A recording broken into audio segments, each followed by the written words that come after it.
The increasing gale or storm signal number 9 is now in force. At 9 p.m., Typhoon Koinu was centered about 70 kilometers south of the Hong Kong Observatory and is forecast to move west-northwest slowly, edging closer to the Pearl River estuary.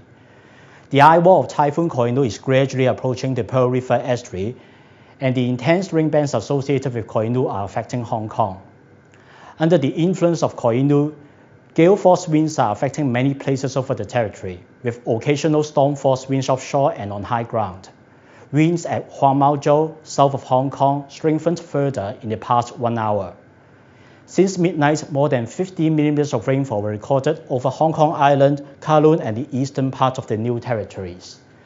According to the present forecast track, Koinu will maintain a distance of about 60 to 70 kilometers from the Hong Kong Observatory in the next few hours.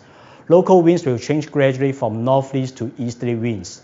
Areas which were previously sheltered may become exposed. Please stay on high alert. Depending on the changes in the local wind conditions, the observatory will assess the need for issuing the hurricane signal number 10. Finally, please be reminded to stay at a safe place. As seas are very high and there are swells, stay away from the shoreline and low-lying areas, and not to engage in water sport activities.